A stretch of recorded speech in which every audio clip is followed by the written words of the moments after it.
दुल्हन बनी बैठी तूबा अपने आप पर बहुत नाज कर रही थी और आज के दिन के हिसाब से बहुत अच्छे से तैयार भी हुई थी। वो अपने शौहर की तारीफ के इंतजार में बैठी थी।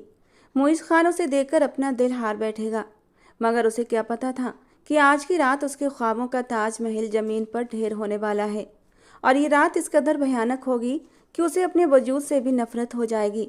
आने वाले खूबसूरत पल की बेचैनी उसे गुदगुदा रही थी कि तभी मुइज़ खान के कदमों की आवाज़ उसके कानों में पड़ी तो वो दिल की धड़कनों को संभालती सीधी होकर बैठ गई। चेहरे पर एक शर्मीली मुस्कुराहट उभरी थी। दिल की धड़कनें अलग शोर मचा रही थीं। हाथों की हथेलियां पसीने से भीगने लगी थी। मुइज़ खान बिना किसी लाज के दरवाजा बंद करते उसके सामने आकर बैठ गया और एक नज़र उसके सजे हुए हुलिये पर डाली। लेकिन आगे जो बोला था, तूबा का दिल धक से हुआ था। उसके बोलने के अंदाज में बेतहाशा नफरत थी। ये तुमने इतना बड़ा घूंघट क्यों निकाला हुआ है? जा उठो। उसने बेदर्दी से उसका घूंघट उलट दिया था। चेहरे पर नागवारी सजाए उसे ही देख रहा था और ये सब देखकर तूबा का दिल कई टुकड़ों में बट गया था। जो पल नाजुक एहसास से भरपूर होते हैं वो उसके गुस्से और नफरत की नज़र हो गए थे। उसके चेहरे पर देखकर मुइज़ के दिल में कोई हलचल न हुई थी, ना ही उसकी तैयारी पर कोई तारीफी जुमला उसने कहा था। वो बस पत्थर बनी हैरानी से उसके चेहरे को देख रही थी। लेकिन वो तो उसकी हैरानी को नज़रअंदाज करते अपनी नफरत और गुस्से में जल रहा था। जाकर चेंज करो, मुझे ये ड्रामेबाजी बिल्कुल पसंद नहीं, और सुहागरात में लड़की का झिझक कर बैठना भी बिल्कुल पसंद नहीं। लड़कियां बेवकूफ़ तो नहीं होती कि आज की रात क्या होगा, वो सब जानती हैं। फिर इस तरह शर्माकर बैठने की क्या ज़रूरत है? उसकी आवाज़ पर वो होश में आई थी। अपना सर झुका गई कि एक और जुमला उसके कानों में टकराया। ये शर्माना, झिझकना, घूंघट निकालना, ये सब फिल्मों ड्रामों में होता है। हकीकत की ज़िंदगी में इन चीज़ों की कोई अहमियत नहीं है मेरे लिए। एक बीवी हो, महबूबा नहीं कि इतनी अदाएँ दिखाओ। मुइज़ खान की कड़वी बातों से वो दहल कर रह गई थी। इतने संगदिल इंसान के साथ वो अपनी ज़िंदगी कैसे गुजारेगी, ये सोच कर ही वो डर के मारे कांप उठी थी। उसने सुना था कि कुछ मर्द सख्त होते हैं कि बीवियों की ज़िंदगी को जहन्नम बना देते हैं। शायद उसकी ज़िंदगी भी ऐसे ही जहन्नम बनने वाली थी।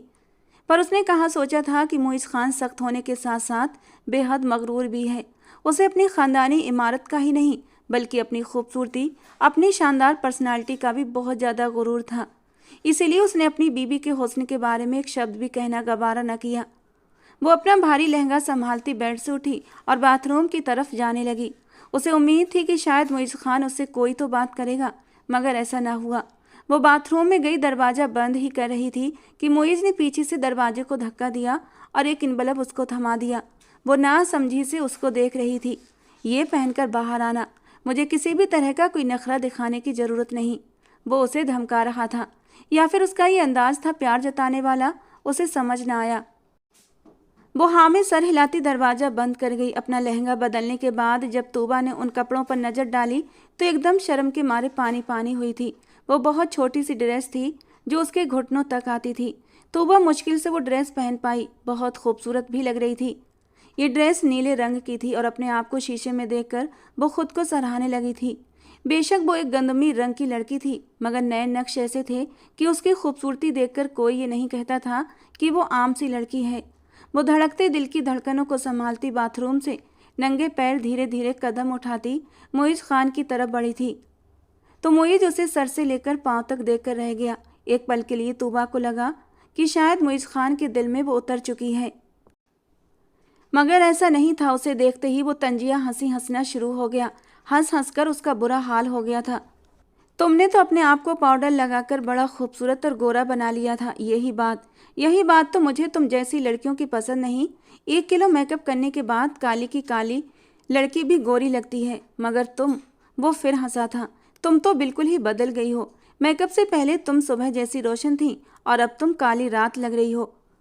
और अपनी सूखी मिर्च जैसी टांगे तो देखो। वो उस पर तंज करता हंसकर उठकर खड़ा हुआ था और अपना कोट वापस अपने कंधों पर चढ़ाते बेजारी से उसकी तरफ देखकर बोला, क्या यार, मेरी सारी रात खराब कर दी तुमने। मुझे तो पता ही नहीं था ममा ने इतनी फिजूल लड़की चुनी है मेरे लिए। उन्हें पता भी है मैं खुद कितना खूबसूरत हूँ, उसके बावजूद पता नहीं तुम जैसी लड़की को मेरे माथे लाकर क्यों डाल दिया। मैं तो तुम्हारे साथ एक पल भी गुजारा न करूँ, पूरी रात तो बहुत बड़ी बात है। और तुम अपना हुलिया देखो और अपना जिस्म देखो, सूख कर कांटा हो। सूखी टहनी से ज़्यादा कुछ नहीं, वो अफसोस कर रहा था, जबकि तूबा बेयकीनी से उसके चेहरे को देख रही थी। उसका खड़े रहना मुश्किल हो गया था, लेकिन वो अपने आंसू पीती उसकी बातें सुन रही थी। मुझे तो भरी भरी गुदाज लड़कियां पसंद हैं, जिनकी खूबसूरती, जिनके भरे भरे फिगर को देखकर अंदाजा हो कि ये औरत है। वो जोर से दरवाज़ा बंद करता कमरे से बाहर निकल गया, जबकि तूबा सख्ती से बाहर आई थी। उस पर तो जैसे कयामत टूट पड़ी थी। उसे लगा कि उसकी ज़िंदगी में इससे ज़्यादा बेइज्जती कभी नहीं हुई। कमरे को अंदर से कुंडी लगाकर वो बेड पर बैठकर रोने लगी। उसे मुइज़ खान से इस हद तक की उम्मीद नहीं थी। इतनी तो खूबसूरत हूँ, वो आईने के सामने जाकर खड़ी हुई। खूबसूरत कांच जैसी बड़ी बड़ी ब्राउन आँखें, खूबसूरत घने काले बाल, ऊंची लंबी नाक, हल्का गंदमी रंग जिसमें हल्का गुलाबीपन शामिल था। बेशक वो बहुत गोरी चिट्टी खूबसूरत न थी, शरीर भरा हुआ नहीं था, लेकिन फिगर अच्छा था। उसे याद आया जब वो पढ़ती थी तो कॉलेज में कितने ही लड़के उसकी तरफ खूबसूरती के दीवाने हुए थे, उसकी तरफ दोस्ती का हाथ बढ़ाया था, लेकिन उसने कभी नाजायज़ कदम नहीं उठाया था। उसे ये सब करना गुनाह लगता था। उसकी सहेली कहती कि देखना तूबा, तुम्हारा शौहर तो तुम्हारी आंखों में डूबकर उभर ही नहीं पाएगा। और वो दिल में नए एहसास को जन्म देती, अपने होने वाले जीवन साथी के बारे में सोचती हुई गुम हो जाती। उसने अपना आप सिर्फ अपने होने वाले शौहर के लिए संभाल कर रखा था, और आज उसके शौहर ने ही उसे धिक्कार दिया था। वो रोते हुए दोबारा बेड पर बैठ चुकी थी। क्या मैं बदसूरत हूँ? वो अपने हाथ पांव गौर से देखने लगी तो अब उसे अपना आप वाकई बुरा लगा था। वो खुद को मुइज़ खान की नज़र से देख रही थी और अब खुद को कोस रही थी। मैं काली हूँ, काश मैं भी गोरी होती तो शौहर की नज़र में उतर जाती।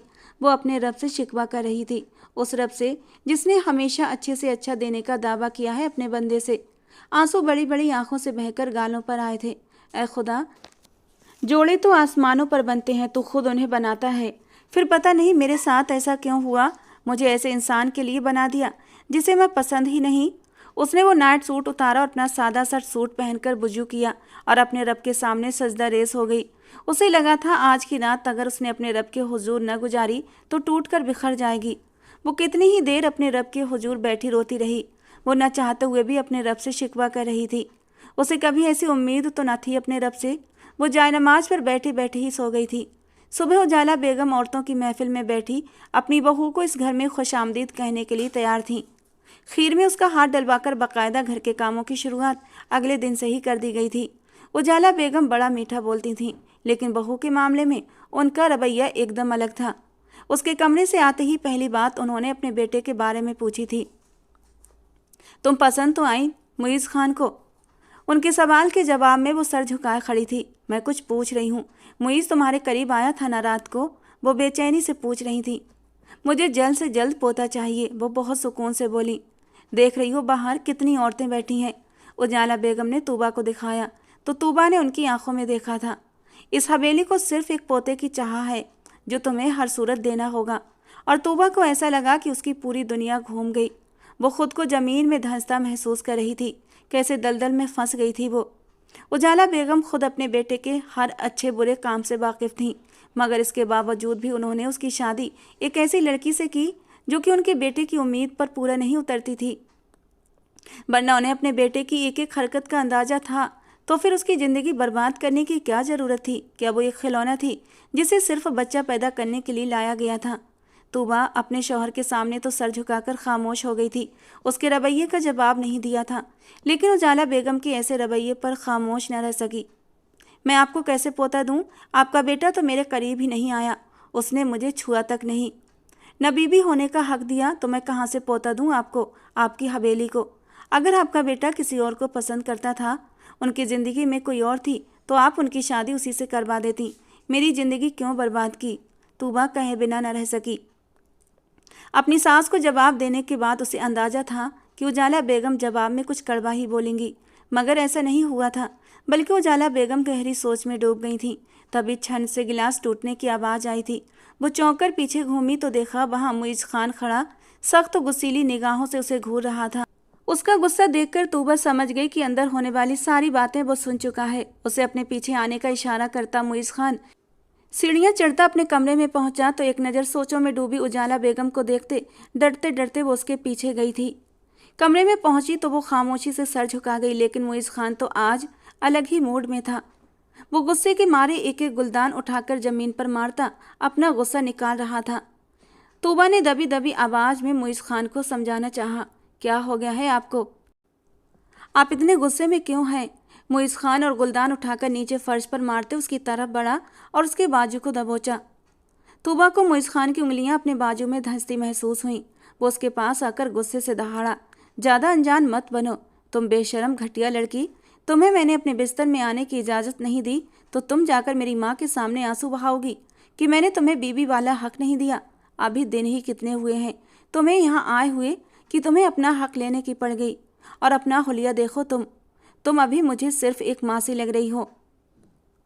तुम तो मुझे दिन में अच्छी नहीं लगती तो रात में कैसे लगोगी? तुम्हारा ये काला चेहरा देखकर मेरा दिल ही हट जाता है तुम्हारी तरफ से। लेकिन लगता है तुम्हें मेरी माँ से फ्री होने का कुछ ज़्यादा ही शौक चढ़ा है। मेरे बेडरूम की बातें जो कमरे तक रहनी चाहिए तुमने जाकर मेरी माँ को बता दी। मेरी इमेज उनकी नज़रों में ख़राब कर दी। मैं अपनी माँ को कुछ नहीं कह सकता, लेकिन तुम्हारे दिमाग में जो ये भूसा भरा हुआ है ना, इसे साफ करना मैं अच्छी तरह जानता हूँ। शर्म आनी चाहिए तुम्हें। वो उसे पीछे की तरफ धकेल कर बोला। वो संभलने की कोशिश करती दरवाजे के पास पड़े सोफे को सहारा ले गई थी, वरना वो जमीन पर ही गिर जाती। अब खड़ी खड़ी मेरा मुंह क्या देख रही हो? दफा हो जाओ यहाँ से। उसे जमा खड़ा देखा तो फिर से दहाड़ा था। उसके गुस्से से कहने पर वो पलटी, आंखों में आंसू आने को तैयार थे। मुइज़ खान को उसकी खामोशी और भी गुस्सा दिला रही थी। उसने उसे झंझोड़ा, दोनों बाजुओं से पकड़कर दीवार के साथ लगाया और उसकी आंखों में आंखें डालकर बोला, अगर दोबारा मैंने सुना कि तुमने मेरी माँ को कोई बात बताई है तो मैं तुम्हें सीधा लफ्ज कहकर इस घर से निकाल दूंगा, अपनी ज़िंदगी से भी निकाल दूंगा। मुझे इस बात से कोई डर नहीं। अगर तुमने अब एक लफ्ज़ भी अपने मुंह से निकाला तो मैं खुद अपनी माँ को साफ साफ बता दूंगा कि जो लड़की मुझे पसंद ही नहीं, मैं उसे उसका हक क्यों दूं, उसके करीब क्यों जाऊं। उसकी पकड़ इतनी सख्त और रवैया इतना काटदार था कि उसकी आंखों से आंसू गालों पर फिसल पड़े थे, लेकिन उसे परवाह कहाँ थी। वो एक नागवार नज़र उसके चेहरे पर डालता झटके से कमरे से बाहर निकल गया था। कितना संगदिल इंसान था, कितना बेहिस। उसके दिल में अपने इस पाक रिश्ते के लिए कोई जज्बात न थे। जितना वो इंसान देखने में खूबसूरत हैंडसम था उतना ही बेदर्द था। अब तो वो जान गई थी उसे अपने ऊपर होने वाले हर जुल्म और बेइज्जती के बारे में किसी को नहीं बताना, यहाँ तक कि खुद अपनी सास को भी नहीं। मगर मुइज़ खान समझ गया था कि उसका बुझा बुझा चेहरा देखकर उसकी माँ को शक हो जाएगा। वो कुछ सोचता हुआ घर से निकलता चला गया। शाम को अपनी माँ को यकीन दिलाने के लिए मुइज़ खान गजरे लेकर तूबा के करीब आया था और उसे पहना दिए। उस वक्त वो शाम की चाय लेकर किचन से बाहर आई थी। अपनी माँ की तरफ देखकर बोला, मम्मा, आपकी बहू को घुमाने फिराने ले जाऊं? उसे अपनी बीबी कहने के बजाय माँ की बहू कहा, जिससे साफ जाहिर था कि वो उसे सिर्फ अपनी माँ की वजह से बर्दाश्त कर रहा था। हाँ हाँ बेटा, क्यों नहीं। उजाला बेगम जो सुबह उसकी हालत जान चुकी थी, समझ गई थी उन्हें अपने बहू और बेटे को वक्त देना है ताकि वो एक दूसरे के करीब आ सकें। मगर वो क्या जानती थी कि आज की रात फिर उसके लिए कयामत होने वाली है। बाहर उसे एक शानदार खाना खिलाने के बाद मुइज़ खान एक बड़े से फ्लैट के सामने ले गया था और उसे अंदर आने को कहा। यहाँ आकर बैठ जाओ और ज़्यादा चालाकी दिखाने की कोशिश मत करो। अच्छा ऐसा करो, अंदर जाकर किचन में 2 कप चाय बना लो, कहता हुआ वो कमरे में चला गया। वो खामोशी से उठी और किचन में घुस गई। थोड़ी देर बाद वो चाय बनाकर आई तो खुद भी उसके सामने बैठकर चाय का कप उठाने लगी। तुम्हें चाय पीने के लिए नहीं कहा, मुइज़ ने कहा तो तूबा ने हैरत से उसे देखा। मगर ये दूसरा कप किसके लिए? दूसरा कप सानिया के लिए है, वो 2 मिनट में आ रही है। वो कंधे उचकाकर चाय के कप को होठों से लगा गया था। कौन सानिया? हैरत में डूबी आवाज़ मुइज़ खान के कानों से टकराई। सब्र करो, तुम्हें अभी पता चल जाएगा कि मुझे कैसी औरतें पसंद हैं। आज तुम्हें सानिया को देखकर अंदाज़ा हो जाएगा। ये कहकर वो मुंह मोड़ गया था। हैरान और परेशान वो उसके चेहरे को देखने लगी। वो सोचे बैठी थी कि आज अपने शौहर के साथ एक शानदार शाम बिताएगी। शायद मुइज़ का दिल उसके लिए बदलने लगा है, लेकिन उसे क्या पता था कि उसके सर पर कयामत टूटने वाली है। इन्हीं सोचों में गुम थी कि खुशबू के एक तेज झोंके के साथ सानिया दरवाजा खोलती अंदर दाखिल हुई थी। उसे देखकर उसके होश उड़ गए थे। इतनी खूबसूरत, हसीन, लंबे कद वाली, भरे भरे जिस्म की मालिक, गोरी रंगत लड़की उसने सिर्फ फिल्मों में ही देखी होगी। उसे देखकर किसी फिल्मी हीरोइन की याद आती थी। बड़ी खूबसूरती से बने हुए सिल्की बाल हवा में लहराते वो एक एक कदम आगे बढ़ रही थी। वो उसके सामने आकर बैठी तो उसे अपना आप अब बदसूरत लगने लगा था। जिसे आज तक उसने कभी बुरा नहीं समझा था। उसे तो यही लगता था कि आम लड़कियों का यही रंग रूप होता है, मगर वो 5 फीट 8 इंच की लंबी और हसीन लड़की उसके सामने खड़ी उसे यह एहसास दिला रही थी कि वो बदसूरत है। उसके सामने बैठे मुइज़ खान ने सानिया को तारीफी नज़रों से देखा था, फिर उसकी कमर में हाथ डालता उसे अंदर बेडरूम में ले गया। वो समझ चुकी थी आज उसका शौहर उसके सामने ही किसी और की बाहों में रात गुजारने वाला है। सानिया भी बेशर्मी से चलती उसके साथ बेडरूम तक गई थी और फिर दोनों के हंसने बोलने की आवाज़ें उसके दिल को चीरने लगी थीं। वो बैठी आंसू बहाती अपने नसीबों पर अफसोस करने लगी। क्या गरीब होने के साथ साथ उसे अपने शौहर की नज़र में बदसूरत होने का गम भी मिलना था। उसे ये तो पता था कि वो एक गरीब घर में पैदा हुई, मगर आज एक अमीर जादे से शादी करके उसे अंदाजा हुआ था कि वो सिर्फ गरीब नहीं बदसूरत भी थी। अमीर जादों को बेपनाह खूबसूरत लड़कियां पसंद आती हैं। आम खूबसूरती उनकी नज़र में कोई मायने नहीं रखती। उन्हें कमरे में गए 3 घंटे हो गए थे। वो 8 बजे फ्लैट में आए थे और अब रात के 11 बज रहे थे। बैठे बैठे उसकी कमर अकड़ गई थी। इन 3 घंटों में उसे अपने आप से, अपने वजूद से, इस पूरी दुनिया से नफरत हो चुकी थी, यहाँ तक कि मुइज़ खान से भी। बैठे बैठे उसे एहसास हुआ शायद इस सब में गलती किसकी थी। आम सी सूरत, फिर उसका हुलिया भी ऐसा खास नहीं था जो उसे कुछ अलग बनाता। सामने पड़े बैग पर उसकी नज़र गई तो उसे एहसास हुआ आखिर सानिया जैसी लड़कियां अपने आप को कैसे मेंटेन करती हैं, कि उनका रूप, उनकी पर्सनालिटी ऐसे चमकती है। वो कम उम्र थी, लेकिन सानिया उससे लगभग 5 साल बड़े होने के बावजूद भी तरोताज़ा और बनी सबरी किसी भी मर्द को अपने ऊपर हावी करने के लिए मजबूर कर सकती थी। कुछ सोचकर उसने उसके बैग को खोला और अंदर पड़ी चीज़ें देखने लगी, जिनमें एक क्रीम थी। खोलकर देखते ही समझ आ गया था कि सानिया से इतनी खुशबू क्यों आ रही थी। बैग के अंदर और भी बहुत सारी चीज़ें थीं जो खूबसूरती और बनाव श्रृंगार का सामान थी। वो बैग को देखने में बिजी थी कि कमरे का दरवाज़ा खटके से खुला और सानिया थकी थकी सी बाहर आई थी। तूबा को देखते ही सानिया के हाव भाव बदले थे। वो गुस्से से तूबा की तरफ बढ़ी और उसके हाथ से अपना बैग छीना। ये क्या कर रही हो तुम?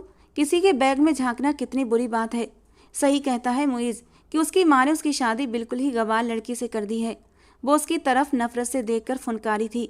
मुइज़ की बीबी चोर भी है, मुझे नहीं पता था। मुइज़ के बाहर आते ही उसने अपने अंदाज बदले और हल्के फुल्के मजाकिया अंदाज में बोली थी, मैं चोर नहीं हूँ, चोर तो तुम हो जिसने मेरा शौहर मुझसे चुरा लिया। कैसे बर्दाश्त करती वो? बिना जवाब दिए न रह सकी। मुइज़ के चेहरे पर एक सुकून भरी मुस्कुराहट थी, क्योंकि आज वो खुद को पूरा महसूस कर रहा था और अपनी बीबी की इस जलन से मजा भी ले रहा था। मैं चोर नहीं हूँ, बल्कि तुम एक मासी हो। तुम जैसी जाहिल, गवार और बदसूरत लड़की के सामने मैं कुछ भी बोलकर अपनी बेइज्जती नहीं करवाना चाहती। मुझ में कुछ खास है, इतनी खूबसूरत हूँ कि तुम्हें छोड़कर वो खुद मेरे पास आया था। जाहिर सी बात है, अगर शहद खुला पड़ा होगा तो शहद की मक्खियों के साथ साथ गंद पर बैठने वाली मक्खियाँ भी आएंगी। तो तुम अपने शौहर को गंद पर बैठने वाली मक्खी कह रही हो? वो बनावटी हैरानी से मुइज़ को देखकर बोली। मुइज़ के माथे पर भी बल पड़े थे। वो अब गुस्से से तूबा के चेहरे को देखने लगा। बहुत बड़ी गलतफहमी का शिकार हो मैडम। शहद मैंने अपने शौहर को कहा है और मैं शहद की ही मक्खी हूँ और तुम गंद पर बैठने वाली मक्खी, समझी? वो पल में ही सानिया को लाजवाब कर गई थी और सानिया के तो पूरे बदन में आग लग चुकी थी। बहुत हो गया मुइज़, मैंने अपनी बहुत इंसल्ट बर्दाश्त कर ली। अब अगर इस मासी को साथ लेकर आए तो मुझसे उम्मीद मत रखना कि मैं तुम्हारे पास आऊँगी। अगर मेरे पास आना चाहते हो तो इस मासी को घर छोड़कर आना, वरना मैं तुम्हारे साथ अपनी कीमती रात बर्बाद नहीं करूँगी। अपनी शर्ट के बटन बंद करती वो नफरत से दांत पीसती अपना बैग लेकर फ्लैट से बाहर निकल गई थी, जबकि मुइज़ वही हाथ बांधे खामोश खड़ा था। चेहरे पर साफ लापरवाही थी। तूबा ने एक नज़र उठाकर उस इंसान को देखा था जो अभी अभी किसी और की बाहों में अपना समय गुजार कर कमरे से बाहर निकला था। उसे उस इंसान से नफरत महसूस होने लगी थी। अपनी आंखों के आंसू पोंछते उसने अपने कदम बाहर की तरफ बढ़ाए थे कि मुइज़ ने लपक कर उसको बाजू से पकड़ा था, लेकिन उसने झटके से अपना बाजू छुड़ाया और अपने आंसू साफ करती हुई बोली, मैंने तो सुना था कि शौहर अपनी बीवियों को अपनी गैरत समझते हैं, लेकिन शायद मैं तुम्हारे लिए तुम्हारी गैरत नहीं हूँ। अगर गैरत होती तो वो लड़की जो मेरे ही सामने तुम्हारी बाहों में रहकर एक गुनाह करके कमरे से बाहर आई थी और तुम्हारी आंखों के सामने मुझे मासी कहकर चली गई। न चाहते हुए भी मुइज़ से वो शिकवा कर गई थी, ये जाने बिना कि आखिर वो समझता क्या था उसे, एक मामूली सी चीज़ जिसकी उसकी नज़र में कोई अहमियत नहीं। पागल हो तुम, मैं उसे क्यों कुछ कहूँगा? वो मेरी रातें रंगीन करती है, मेरी खुशी का जरिया है, और मैं उसको कह दूं कि मुझसे दूर रहो, तुम जैसी बदबू की पोटली के लिए हरगिज नहीं। दोबारा अपने मुंह से ये शब्द मत निकालना। शुक्र करो कि मैंने तुम्हें कुछ नहीं कहा, उसके सामने इस बात का भरम रखा कि तुम मेरी माँ की बहू हो, वरना मैं तुम्हें बताता। और अब ड्रामा बंद करो, घर जाकर रोने धोने की जरूरत नहीं। ये कहकर वो अपनी शर्ट के बटन खोलता नहाने के इरादे से बाथरूम में घुस गया, जबकि तूबा के अंदर एक नफरत का एहसास भर गया था, जो अपने पाक पवित्र रिश्ते को छोड़कर बाहर गंद में मुंह मारने का आदी था, हलाल होने के बावजूद हराम को मुंह लगाने का आदी था। तूबा का दिल चाहा उस इंसान को कहीं फना कर दे, तबाह कर दे, या खुद ही फना हो जाए, लेकिन अपने शौहर की खिदमत करना तो उसी के जिम्मे था। इसलिए उसके कहने पर उसने उसके कपड़े निकालने कमरे में चली गई। आंखों से लगातार आंसू बह रहे थे, दिल में बेचैनी थी। वो नहाने चला गया था और उसने वुजू किया और वहीं नमाज पढ़ने के इरादे से जाय नमाज बिछा ली। मुईज कमरे में दाखिल हुआ तो उसे जाय नमाज पर खड़े देखकर एक नज़र घड़ी पर डाली। वो अपने कपड़े लेकर ड्रेसिंग रूम में चला गया था। जब वहाँ से तैयार होकर आया, वो तब भी जाय नमाज पर खड़ी थी। वो आराम से बेड पर जाकर लेटकर अपना सर दबाने लगा। तूबा उठी और अपने आंसू साफ करती जाय नमाज तय करने लगी। वो कुछ थका थका सा लग रहा था। मुईज को लगा ये थोड़ी सी थकावट है, लेकिन वो जल्दी ही बुखार के लपेटे में आ चुका था, जबकि तूबा वहीं सोफे पर अपना तकिया रखकर लेट चुकी थी। खिड़की से चांद की रोशनी छन छन कर आ रही थी। चांद अपने पूरे आबोताब से चमक रहा था। मुईज ने जरा सा सर उठाकर उसकी तरफ देखा। सुनो, मेरे लिए सूप बनाकर लाओ। उसकी भारी गंभीर आवाज़ सुनकर वो चौंकी और बिना कुछ कहे कमरे से बाहर चली गई। मुईज खान को न जाने क्यों उसकी चुप्पी गुस्सा दिलाती थी। वो सर झटकता उठा और बेड के किराउन से टेक लगाकर बैठ गया। वो लाख नफरत के बावजूद भी मुईज से मुंह नहीं मोड़ पा रही थी।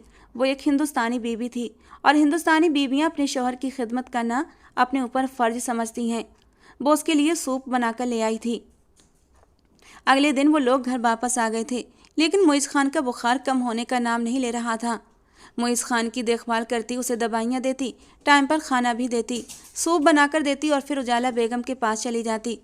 उस वक्त भी वो अपनी ही सोचों में गुम सूप बाउल में डाल रही थी कि उजाला बेगम किचन में दाखिल हुई। तुम बस सूप बनाती रह जाना, अपने शौहर के करीब भी जाया करो, उसे खुश करो। अब रात हो गई है, जाओ कमरे में और बाहर मत आना।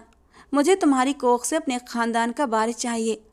उजाला बेगम की बच्चे वाली रट सुनकर तूबा को अपनी माँ की बातें याद आई थीं। औलाद बड़े से बड़े बिगड़े इंसान को सीधा कर देती है। वो कुछ सोचती अपने कमरे में चली गई थी। वो अपना घर बनाना चाहती थी, बिगाड़ना नहीं चाहती थी। अगर मुईज बच्चों की जिम्मेदारियों में पड़ जाए तो शायद सुधर सकता था। यही सोचकर उसने इरादा किया था कि वो मुईज को अपनी तरफ अट्रैक्ट करेगी, उसे एहसास कराएगी कि मैं उसकी जायज़ बीवी हूँ। तूबा कमरे में आई तो वो बेड के किराउन से टेक लगाए बैठा था। वो उसके पास आकर बैठी। आप कहें तो मैं आपका सर दबा दूं। लेकिन मुईज खान खामोश रहा। उसकी खामोशी साफ थी कि हाँ। तो वो खुशी से हल्के हल्के उसका सर सहलाने लगी। काफ़ी देर तक वो उसका सर दबाती रही तो मुईज ने अपनी आईब्रो उचकाई। अचानक ही तूबा का हाथ मुईज को अपने हाथ पर महसूस हुआ तो मुईज ने अपना हाथ झटका था। मेरे करीब आने के बारे में सोचना भी मत। तुम बस एक बहू की हद तक ठीक हो। मेरा दिल तुम पर कभी नहीं आ सकता। मैं एक बार भी तुम्हारे करीब नहीं आऊँगा, क्योंकि मेरी पसंद इतनी ख़राब नहीं है कि तुम जैसी लड़की को अपनी कुर्बत दूँ। अगर तुम दोबारा भी पैदा हो जाओ ना, तब भी तुम सानिया जैसी खूबसूरत नहीं हो सकती। उसकी बात सुनकर तूबा को अपने दिल में टीस उठती महसूस हुई थी। अपने जायज़ रिश्ते से किसी और का जिक्र सुनकर वो टूट कर बिखर गई थी, मगर वो रोई नहीं थी। वो खुद पर बर्दाश्त करके उठी और कमरे से बाहर निकल गई। अब आंसू बह पड़े थे। अपने आंसू साफ करती किचन में आई और ख़ुद को बिजी कर लिया। अब वो इरादा कर चुकी थी कि अब कभी वापस मुईज खान के पास नहीं जाएगी। अगले दिन रात को जब वो कमरे में जाने लगी तो दरवाजे के लॉक पर हाथ रखते ही उसे मुईज की आवाज़ सुनाई दी। तूबा को अंदाजा हो गया वो गुस्से में है। वो किसी से गुस्से भरी आवाज़ में बात कर रहा था। अगर तुम प्रेग्नेंट हो तो मैं क्या करूं? मैंने तुम्हें कहा था कि तुम माँ बनो। तुम्हें अपनी सेफ्टी रखनी चाहिए थी। एक बात कान खोलकर सुन लो, मैं तुम्हारी किसी भी धमकी में नहीं आऊँगा। सामने से आती लड़की की आवाज़ काफ़ी घबराई हुई लग रही थी। तूबा के कान खड़े हुए। दूसरी तरफ उस लड़की की आवाज़ साफ सुनाई दे रही थी। तुम्हें क्या लगता है मुईज खान कि मैं तुम्हारी हवेली में रहने वाली कोई मामूली तुम्हारी बीबी जैसी लड़की हूँ जो तुम्हारी इन धमकियों में आ जाऊंगी?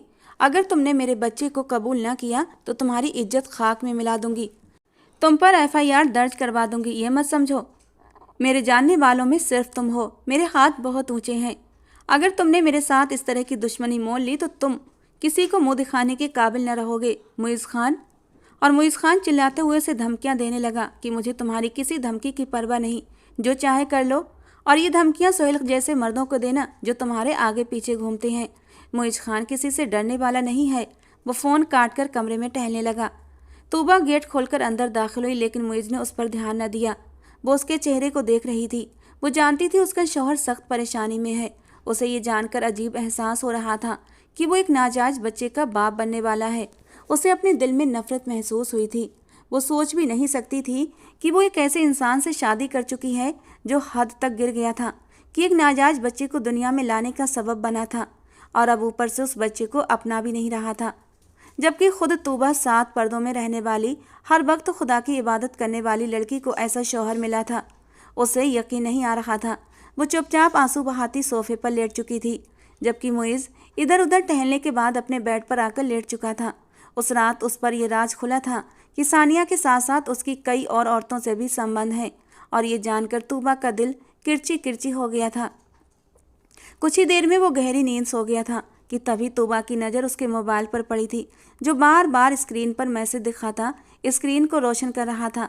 वो खड़े खड़े मैसेज पढ़ने लगी।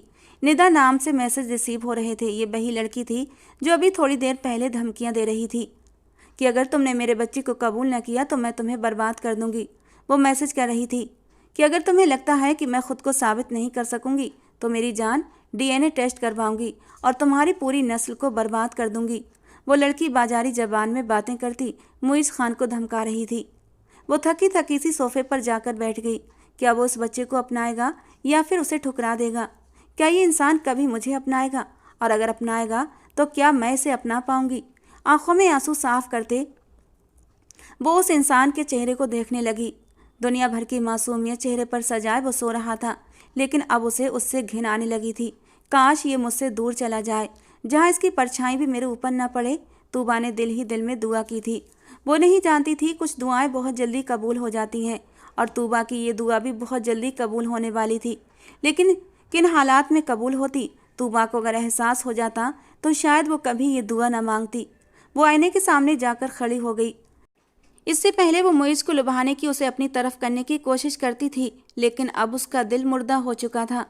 उसने टिश्यू पेपर से अपना मेकअप साफ कर दिया, सितारों से चमकती साड़ी उतारकर एक सादा सा सूट पहन लिया था। उसे अब अपने शौहर की कुर्बत नहीं चाहिए थी, और ये सब सोचने के बाद उसके दिल में एक सुकून सा उतर गया था।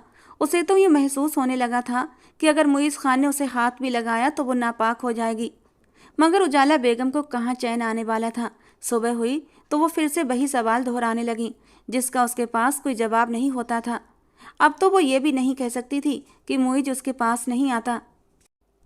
वो खामोशी से बैठी रही तो उजाला बेगम ने यही समझा शायद कोई मेडिकल इशू होंगे कि वो अभी तक माँ नहीं बन पा रही थी। चलो जल्दी से तैयार हो जाओ, मैं तुम्हें डॉक्टर के पास ले जाती हूँ।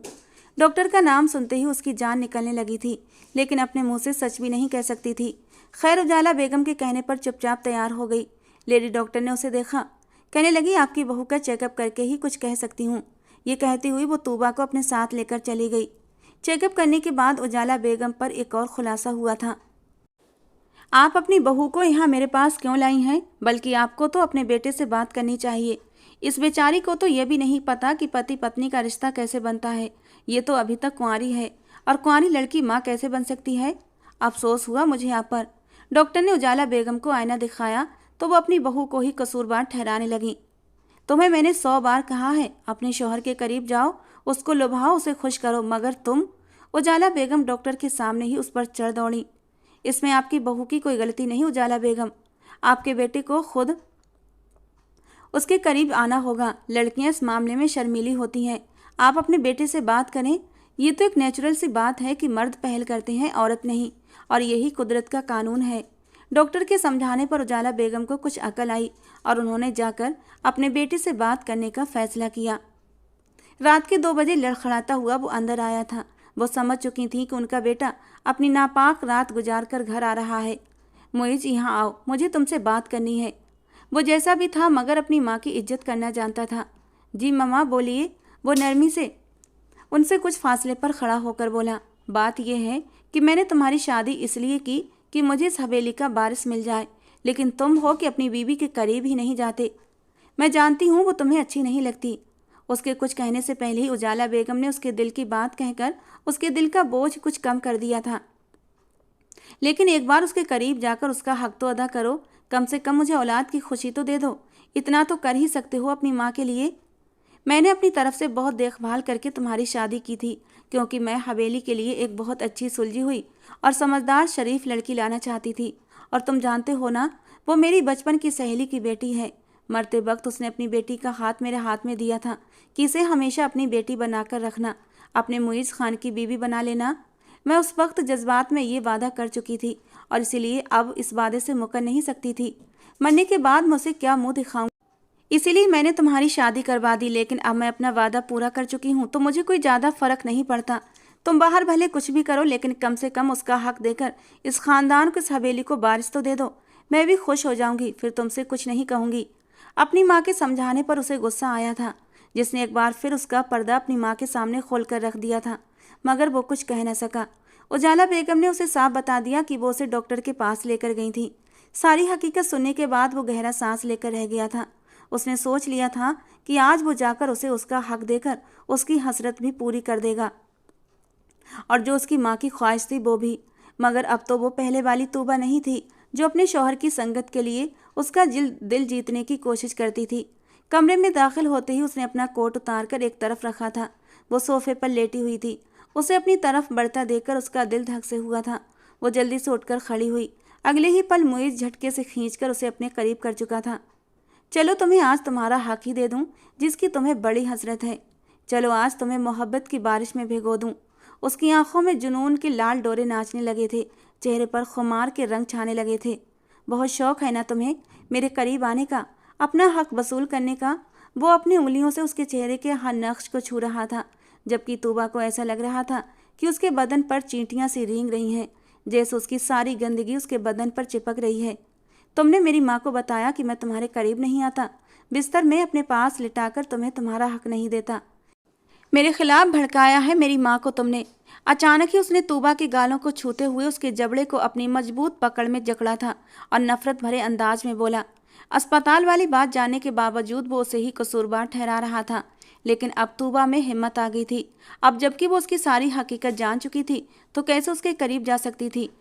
उसने एक झटके से उसके हाथ से अपने आप को दूर हटाया था और उसकी आंखों में आंखें डालकर बोली, मुझे तुम्हारे करीब आने की, तुम्हारे इस बारिश को पैदा करने के लिए तुम्हारे गंदे खून की कोई ज़रूरत नहीं है। तुम एक गिरे हुए घटिया इंसान हो जिससे मैं नफरत करती हूँ, और तुम्हारी हकीकत जानने के बाद मैं तुम्हारे करीब आना तो दूर की बात, तुम पर थूकना भी पसंद नहीं करती। जबकि मुइज़ खान तो हैरत से उस लड़की को देख रहा था जो आज एकदम शेरनी बन गई थी। कहाँ खामोश रहने वाली लड़की आज उसके सामने तनकर खड़ी थी। वो हैरान हुआ था कि आज उसमें इतनी हिम्मत कहाँ से आ गई। तुमने जिसके साथ नाजायज बच्चा पैदा किया है, वही वारिस लाकर अपनी माँ की गोद में डाल दो। मैं इतनी गिरी पड़ी नहीं हूँ कि एक बदचलन, बद किरदार इंसान की औलाद पैदा करूँ। मैं तुमसे नफरत करती हूँ, नापाक हो तुम मेरे करीब आए तो मैं भी नापाक हो जाऊंगी। वो गुस्से से दहाड़ी थी। आज दिल में सारा मौजूद गुबार वो दिल से निकाल चुकी थी, जबकि गुस्से के मारे मुइज़ खान का चेहरा लाल हुआ था। वो गुस्से से उसकी तरफ बढ़ा कि तभी उसका मोबाइल बज उठा। मोबाइल पर चमकता रुस्तम का नाम देखकर वो ना चाहते हुए भी मोबाइल उठाकर कान को लगा गया। हाथों की मुट्ठियां खींचे वो गुस्से से तूबा को ही देख रहा था। जल्दी अस्पताल पहुंचो, तुम्हारे लिए बहुत बुरी खबर है। तुमने देर कर दी तो तुम और मुश्किल में फंस जाओगे। ये कहकर वो फ़ोन काट चुका था। मुइज़ खान परेशान हुआ, आखिर रुस्तम ने ऐसा क्यों कहा था। उसके कई लड़कों से संबंध थे और पता नहीं कौन अस्पताल पहुंच गया है। उसे खुद समझ नहीं आ रहा था। वापस आकर तूबा से निपटने का सोचकर उसके हाल पर छोड़ता वो अस्पताल भागा था, और अस्पताल जाकर उसकी मुलाकात उसके नाजायज बच्चे की माँ से हुई थी। क्या हुआ, मुझे यहाँ क्यों बुलाया है? मुइज़ गुस्से से रुस्तम को देखकर बोला। अंदर चलो, डॉक्टर ने तुमसे कुछ ज़रूरी बात करनी है। रुस्तम ने अजीब सी नज़रों से मुइज़ को देखकर कहा। यार इतना फालतू वक्त नहीं मेरे पास, बोलो बात क्या है? मुइज़ वहीं डटकर खड़ा पूछ रहा था। तुम्हारा बेटा हुआ है और उसे एड्स की बीमारी है। और मुइज़ पर तो ये सुनकर जैसे आसमान टूट पड़ा था। वो हैरत से फटी फटी आंखों से रुस्तम को देखने लगा। पीछे से आता डॉक्टर उन दोनों की बातें सुन चुका था। ऐसा कैसे हो सकता है? मुइज़ को अपनी आवाज़ खाई से आती महसूस हुई थी। माँ बाप को एड्स हुआ और तभी तो बच्चे को एड्स हुआ है, और अब आपको भी टेस्ट करवाना चाहिए ताकि हमें पता चले कि आपके पास कितना वक्त है। ये तो बहुत गंदी बीमारी है। उसके होंठ धीरे से हिले थे। तुम कौन से साफ सुथरे हो, तुम कौन से पाक हो कि तुम्हें गंदी बीमारी न लगती। अपना चेकअप करवाओ। रुस्तम गुस्से और नफरत से कहता वहां से चला गया था, जबकि मोइज डॉक्टर के साथ टेस्ट करवाने चला गया। सर, हमारा शक सही है, आपको एड्स की बीमारी है, वो भी लास्ट स्टेज। डॉक्टर की बात सुनकर मोइज की आंखों के सामने मौत नाचती नजर आने लगी थी। वो सोच भी नहीं सकता था उसे इतनी खतरनाक बीमारी हो सकती है। तुम दोनों के पास वक्त बहुत कम है। तुम लोगों ने अपना चेकअप पहले करवाया होता तो शायद हम कुछ कर सकते थे। और ये जो थोड़ी छोटी मोटी बीमारियां आती रहती हैं, बार बार इन्फेक्शन का होना, इसी बात का संकेत है कि तुम एड्स के मरीज हो चुके हो। लेकिन एड्स एक ऐसा मर्ज है जिसके बारे में मरीज को एकदम पता नहीं चलता। ये आखिरी स्टेज पर पहुंच जाता है और उस वक्त जाकर मरीज को अंदाजा होता है कि वो किस मुसीबत का शिकार हो चुका है। आजकल की नई जनरेशन को ज़्यादा ही लापरवाह हो गई है। डॉक्टर भी बिना तंज किए न रह सका। मोइज बिल्कुल खामोश हो चुका था। थके थके कदमों से डॉक्टर के केबिन से बाहर निकला कि एक नर्स उसके पास आई। सर, रूम नंबर 11 में पेशेंट आपको बुला रही है। वो बिना सोचे समझे निदा के पास गया था। रो तो निदा भी रही थी, हालांकि वो कौन सी साफ सुथरी थी। उसने भी अब तक अपनी पूरी जिंदगी अय्याशी में गुजारी थी और जिसका नतीजा वो भुगत रही थी। अब वो निदा को ब्लेम कर रहा था। तुम जैसी गंदी औरत की वजह से मुझे ये बीमारी हुई है। वो गुस्से से इधर उधर टहलता बेबसी से दहाड़ा। मैं गंदी हूँ तो तुम कौन से साफ सुथरे हो? मुझे पता है कि तुम्हारे कई लड़कियों के साथ संबंध है। वो मोइज को लाजवाब कर गई थी। वो कुछ कहे बिना वापस लौट आया था, खाली हाथ, किसी हारे हुए जुआरी की तरह। घर आया तो तूबा को अपने कमरे में जाए नमाज पर बैठे देखकर वो तूबा के पास बैठ गया। वो शायद तहज्जुद की नमाज पढ़ रही थी। वो रोते हुए दुआ मांग रही थी। दुआ में इस कदर मगन थी कि उसे एहसास ही न हुआ मोइज उसके पास बैठा है। वो उसकी साइड में बैठा तूबा के चेहरे को निहार रहा था। वो चेहरा जिससे उसे नफरत महसूस होती थी। पता नहीं क्यों आज वही चेहरा उसे अपनी तरफ खींच रहा था। आज उसका शिद्दत से दिल कर रहा था कि इस मासूम पाक साफ चेहरे को बढ़कर चूम ले। अगले ही पल वो उसकी गोद में सर रख गया। अपनी गोद में वजन महसूस करके तूबा ने आंखें खोलकर देखा। मुझे माफ़ कर दो तूबा, मैं तुम्हें बदसूरत कहता था तो अल्लाह ने मुझे आईना दिखाया। मैं सोच भी नहीं सकता था मुझे ये बीमारी हो जाएगी। तूबा, मुझे एड्स हो गया। वो बेबसी की इंतहा पर था और तूबा को अपना दिल रुकता महसूस हुआ था। लाख नफरत सही, लेकिन फिर भी वो उसका शौहर था। अच्छा है तुम मेरे करीब नहीं आई। मेरे जैसे गंदे इंसान को तुम डिजर्व नहीं करती। वो आंसू साफ करते उठा और फिर बिना तूबा की तरफ देखे वहां से गैलरी में चला गया। वो बोलना चाहती थी लेकिन बोल नहीं पा रही थी। उसे ऐसा लग रहा था जैसे उस पर आसमान टूट पड़ा हो। लाख नफरत सही, लेकिन थी तो उसकी बीवी। एक जायज रिश्ता था और इस रिश्ते में खुद ब खुद दिलों में एक दूसरे के लिए एहसास पैदा होते हैं। आंखों से न जाने कितने आंसू टूटकर गालों पर फिसल पड़े थे। जायनमाज वैसे ही छोड़कर वो गैलरी में आई थी जहां मुइज खान खड़ा चांद को देख रहा था। जो हमेशा गुस्से से बात करता था, आज उसकी आंखें नम थीं। वो रो रहा था। मौत ने उसे बेबस कर दिया था। जिंदगी में किए जाने वाले सारे गुनाह किसी फिल्म की तरह उसके सामने चल रहे थे। वो अपनी आंखें साफ करके पलटा तो सामने खड़ी तूबा को देखकर मुस्कुराया। तूबा की आंखों में आंसू चमक रहे थे। तुम क्यों रो रही हो? तुम्हें तो खुश होना चाहिए। एक बद किरदार इंसान तुम्हारी जिंदगी से चला जाएगा। खुशियाँ मनाओ कि तुम पाक हो। तुम्हें मुझ जैसे नापाक इंसान ने नहीं छुआ। सही है, बहुत बुरा हूँ मैं। अल्लाह ने मुझे सजा देकर सबक सिखाया। मेरे जैसे इंसान को तो मर। अभी वो बोल ही रहा था कि वो तड़प कर उसके पास आई थी और उसके लबों पर हाथ रख दिया। कैसी बातें कर रहे हैं आप? मैंने ऐसा कभी नहीं चाहा था कि आप मुझसे। वो अभी बोल रही थी कि उसे कल रात वाली दुआ याद आई थी। वो नामे सर हिलाती रोते हुए मुंह मोड़ गई। उसने ऐसा कभी नहीं चाहा था कि उसकी दुआ इस तरह पूरी हो जाएगी। हाँ, वो उससे दूर होना चाहती थी। वो चाहती थी वो कभी उसे न छुए, लेकिन ये सब कुछ नहीं चाहती थी। उसे कुछ हो। तुम बहुत साफ दिल हो, तुम पाक साफ हो। एक ऐसे इंसान के लिए रो रही हो जो तुम्हारा गुनहगार है। चलो, मेरी नफरत में तुम्हारा तो फ़ायदा हुआ कि तुम्हें ये बीमारी नहीं हुई जो मुझे है। वो दर्द से मुस्कुराया और उसे वहीं छोड़कर वॉशरूम की तरफ बढ़ा। तूबा अपनी सिसकियां दबाती पीछे आई थी और बेड पर बैठ गई। वो बुजू बनाकर बाहर आया था। वो पहली बार अपने रब के सामने खड़ा था। आंखों से आंसू टूटकर बाहर आए थे। देखते ही देखते उसकी हिचकियां बंद गई थीं। वो अपने सब गुनाहों की अपने रब से रो रो कर माफ़ी मांग रहा था। वो किसी बच्चे की तरह रो रहा था। जबकि तूबा को अपना दिल बंद होता महसूस हुआ था। वो उसके पास आकर बैठ गई। आप एक बार अपना इलाज तो करवाएं, हो सकता है आप ठीक हो जाएं। प्लीज़ इस तरह ना रोएं, अल्लाह ने चाहा तो आप सेहतमंद हो जाएंगे। वो रोते हुए बोली थी। नहीं तूबा, वक्त गुजर चुका है, अब ये मुमकिन नहीं। मेरे पास बहुत थोड़ा वक्त बचा है। ये इंसान भी कितना अजीब होता है, जब मौत सामने आती है तभी अपने रब को याद करता है, वरना अपने गुरूर में हमेशा चूर रहता है कि अपने रब को भुला देता है। वो बेबसी की इंतहा पर था, उसे हंसी आ गई। हमारा रब बहुत अच्छा है, माफ़ करने पर आए तो एक तवाइफ को माफ़ कर दे। आप तो फिर भी उसके बंदे हैं जो उसके सामने अपने गुनाहों की माफ़ी मांग रहे हैं। अल्लाह पाक ने कहा है, चाहे तुम्हारे गुनाह ज़मीन से आसमान तक हों, एक बार अगर तुम मुझसे सच्चे दिल से तौबा कर लो तो मैं तुम्हारे सारे गुनाह माफ़ कर दूंगा। बस आप उम्मीद न हारें और अपने रब से अपनी ज़िंदगी की सेहत के लिए दुआएं मांगें। वो उसके कंधे पर हाथ रखकर बोली, ताकि उन्हीं गुनाहों में दोबारा धंसता चला जाऊं। अब जिंदगी नहीं चाहिए तौबा, बस रब से माफ़ी चाहिए। तुम तो रब की पाक बंदी हो, दुआ करो ना मेरे लिए कि वो मुझे माफ़ कर दे। तुम बिल्कुल पाक हो, किसी फूल की तरह, एक आईने की तरह साफ। रब से कुछ मांगोगी तो तुम्हें यकीनन दे देगा। वो तौबा का हाथ पकड़े बेबसी से बोला था। आप ये बोलकर मुझे तकलीफ ना दें। उसने अपने आंसू पोंछे और उठकर वो कुरान शरीफ ले आया तो वो बस उसे देखे गई। इंसान अपने मुश्किल वक्त में ही अपने रब को याद करता है। देखते ही देखते 2 महीने गुजर गए थे। उस रात तूफानी बारिश हो रही थी। कमरे में मोइज का खांस खांस कर बुरा हाल था।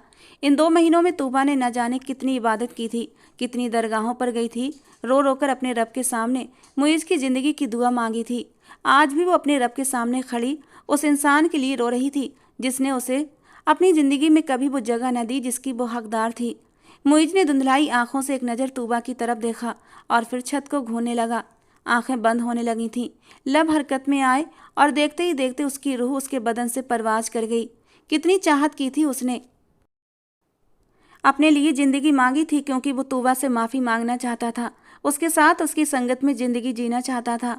वो उसे वो खुशियाँ देना चाहता था जिन खुशियों से उसने तूबा को दूर कर दिया था। कुछ ही पल लगे थे उसकी रूह निकलने में।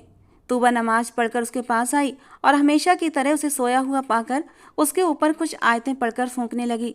मोइज खान हमेशा तूबा के साथ खुद भी तहज्जुद पढ़ता था। 2 महीने से यही होता आया था। आज भी वो उसे उठा रही थी। एक बार आवाज़ देने पर वो नहीं उठा, बिल्कुल खामोश लेटा रहा। आंखों के कोने नम थे, शायद जाग रहा था। तूबा ने गहरी सांस ली और उसकी आंखों के कोने अपने दुपट्टे के पल्लू से साफ कर दिए, ये जाने बिना कि वो तो कब का इस दुनिया से जा चुका है। बस अब बेजान शरीर पड़ा था। वो फिर से उसे हिलाने लगी।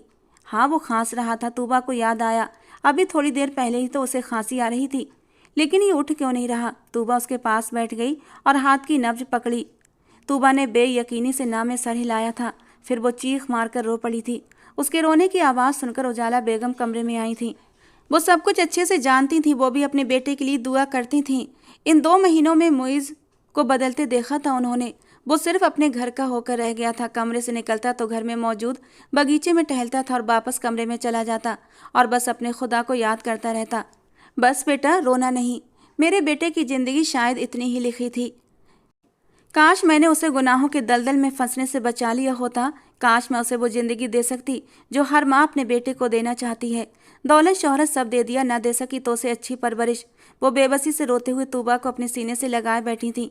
अपने जवान बेटे का जनाजा उन्होंने अपनी आंखों के सामने उठता देखा था। उन्होंने कितनी दुआएं मांगी थीं कि उनकी उम्र भी उनके बेटे को लग जाए, लेकिन ऐसा ना हुआ। मुइज़ खान के मरने के बाद उजाला बेगम ने तूबा को कहीं न जाने दिया। वो उसे अपनी बेटी मानती थी और तूबा ने भी अपने पापा को कह दिया कि वो यहीं रहेगी। अब अपनी बेटियों की तरह वो उसे अपने पास रखती थी। उसकी जरा सी तकलीफ पर तड़प पड़ती। उजाला बेगम बिल्कुल पागल सी हो गई थी। मुइज़ खान की याद में तड़पती रहती। कभी कभी बड़बड़ाती कि मेरा मुइज़ खान वापस आएगा। उसे बुलाती, अपने पास बुलाती, उससे माफ़ी मांगती कि बेटा, तेरी मौत की जिम्मेदार मैं हूँ। मैं तुझे अच्छी परवरिश ना दे सकी, मैंने तुझे गुनाहों में धकेल दिया। अपनी माँ को माफ़ कर देना। उनकी हालत देखकर तूबा भी रोने लगती। और एक दिन उजाला बेगम ने उसे एक नंबर दिया कि मुझे इस नंबर पर कॉल लगा कर दो, मुझे अपने बेटे से बात करनी है। जबकि तूबा हैरानी से उजाला बेगम को देखने लगी। मम्मी जी, मरने वालों से बातें नहीं होती। मुइज़ अब इस दुनिया में नहीं है, लेकिन उनके चेहरे पर एक हल्की सी मुस्कान थी। मैं जानती हूँ बेटा, मुइज़ इस दुनिया में नहीं है, लेकिन मेरा एक बेटा और है। जब मुइज़ था तब मुझे उसकी कमी इतनी महसूस नहीं होती थी, लेकिन मुइज़ के जाने के बाद मुझे उसकी कमी महसूस होने लगी है। और पहली बार तूबा को पता लगा कि उनका एक बेटा और है। उसने नंबर लगा कर दिया। वो अपने छोटे बेटे से बात करने लगी। वो उन्हें वापस आने के लिए कहने लगी, लेकिन वो तो जैसे अपनी माँ का इम्तिहान लेने पर तुला था। वो वापस नहीं आ रहा था। उनसे नाराज जो था, लेकिन भाई के मरने की खबर और माँ के टूटकर बिखर जाने की खबर पर वो उसका मन पिघल गया था। अब वो रोज़ कॉल करता था। तूबा से भी बात हो जाती थी और अपनी माँ से भी। एक दिन कहने लगा, मम्मा मैं जल्दी ही लौट कर आऊँगा। और यह खबर सुनकर उजाला बेगम खुश हो गई थी। मम्मा आपसे एक बात कहनी थी। हाँ कहो। उसकी हिचकिचाहटने पर उजाला बेगम सोच में पड़ी थी। मम्मा, भाई जिस बीमारी से मरे थे, तो क्या आपको नहीं लगता कि भाभी की भी जांच? ये बात अधूरी छोड़ गया था, जबकि उजाला बेगम ने गहरी सांस ली थी। उसकी ज़रूरत नहीं है अदनान, क्योंकि मुइज़ ने कभी तूबा को हाथ नहीं लगाया था। वो उससे नफरत करता था, उसे उसका हक नहीं दिया था। ये कहते कहते उनकी आंखों से आंसू फिसल पड़े थे और अदनान एक गहरी सांस लेकर रह गया था। उसे उस मासूम सी लड़की से हमदर्दी होने लगी थी। कितना कुछ झेला था उसने, चुपचाप बिना किसी शिकायत के। अब तो तूबा से कुछ ज़्यादा ही बातें करने लगा था। कभी वॉइस कॉल, कभी मैसेज, तो कभी वीडियो कॉल। उजाला बेगम ने जब अदनान की दिलचस्पी तूबा में देखी तो उन्होंने एक फ़ैसला कर लिया। बस अब उन्हें अदनान के वापस आने का इंतजार था। वो जानती थी उन्होंने तूबा के साथ ज्यादती की है और वो उसकी भरपाई करना चाहती थी। सुबह किचन में अपने काम में बिजी थी कि हवेली के बाहर गाड़ी रुकने की आवाज़ पर चौंकी। पहले तो कभी उनकी हवेली में कोई ना आया था। उजाला बेगम खुद ही सारा कारोबार संभाले हुए थी और आज तो उनकी छुट्टी थी। वो अपने कमरे में आराम कर रही थी।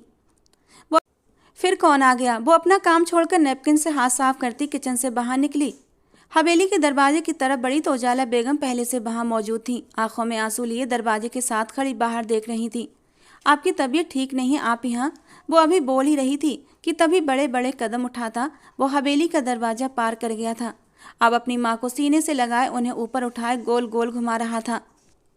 तूबा हैरत से अपने सामने खड़े अदनान को देख रही थी। कितना अलग था, वीडियो कॉल से तो बिल्कुल अलग था। वो तो उसे छोटा बच्चा समझती थी, लेकिन वो तो उससे भी लंबा और उससे भी बड़ा था।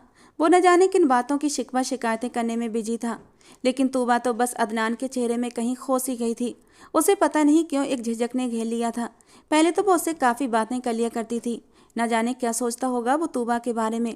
ये सोच कर ही उसे झिझक आने लगी थी। अदनान बिल्कुल म्यूज़ की कॉपी था, होता भी क्यों ना, दोनों जुड़वा ही तो थे। उजाला बेगम ने कभी तूबा से अपने इस बेटे का जिक्र न किया था। वो शादी में भी नहीं आया था। मुइज के मरने के बाद ही उन्होंने इसका जिक्र किया था और वो तो हैरान रह गई थी।